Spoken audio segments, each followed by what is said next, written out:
This is part 2 for helping you fill out your quote sheet. And at this point, I'm helping you take your quote sheet and apply it to your outline. You should have your quote sheet and your outline out. So pause this and make sure both are out so you can compare the two. So opposite case scenario, look at the top of the screen, opposite case scenario.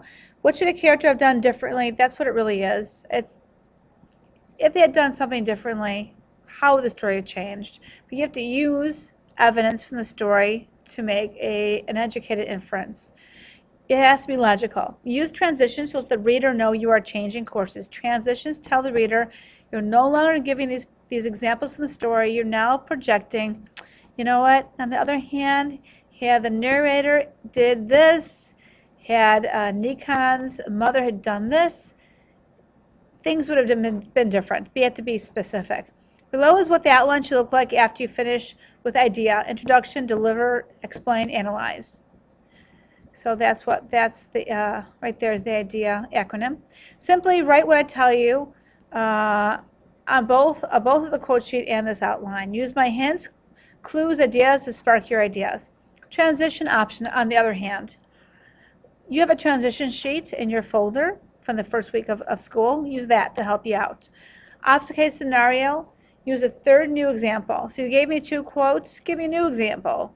So let's start with, we went over this in class as well. So what did the narrator do that was wrong? What did Nikon's mother do that was wrong?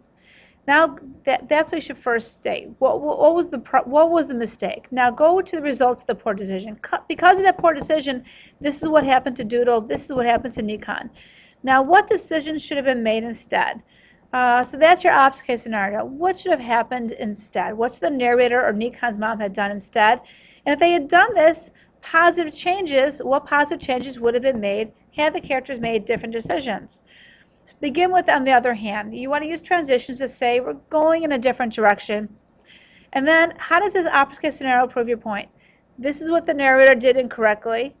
This is what went wrong. This is what the narrator should have done, and this is how that proves my point. But you don't use the word my. But this is how it proves the topic. Same thing with Nikon. This is what Nikon's mom did. It was bad. This is what happened as a result. What should Nikon's mom have done differently is this, and this is how Nikon's life would have been better. Next slide.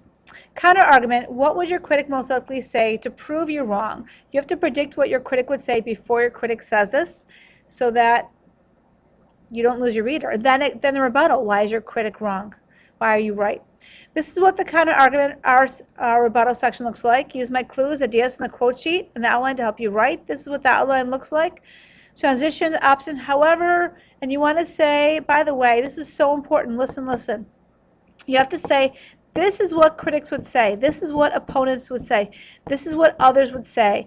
You need to make sure the reader knows this is not you speaking. This is your critic speaking. Write this down. Your critic believes this. Your opponent believes this. Others believe this. You cannot sound like you're disagreeing with yourself.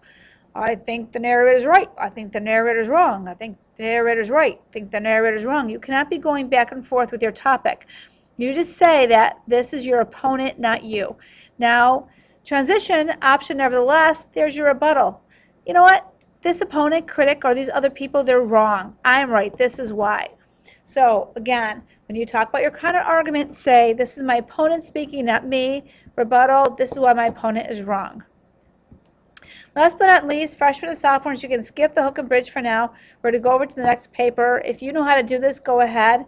If you want a little bit of push, I'm going to get an Emoto flipped explanation on how to do this shortly. You don't have to do this now. Modern day personal connection, this again is for more advanced students. We're going to talk about this in our next paper.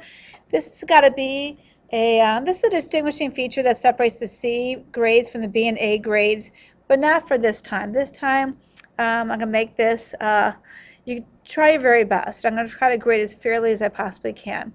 You can still get a B and A grade if everything else is fabulous, you don't have a personal connection. But try to do this. You're going to have to do it throughout the rest of the year. All you got to do is connect your topic to someone you know or to you, and examples are as follows. And again, you have to understand that your personal example's got to prove your point. So you can't talk about something irrelevant. So IBIS, who encouraged you to reach a goal? Talk about it. why is the narrator right to push doodle? Talk about, if you think the narrator is wrong, what pop star in pop culture, what child star's parent pushed him or her so far they became self-destructive, like Michael Jackson. And when you talk about Michael Jackson, then you can go back and say, see, the narrator was wrong to push doodle too far. Two kinds, real similar. When have you been lazy? Was it your fault you failed at something? Now you can connect. Nikon, she really should have tried harder. And pop culture, what celebrity parent pushed their child so far they became successful, but then rebelled and turned to self-destructive habits.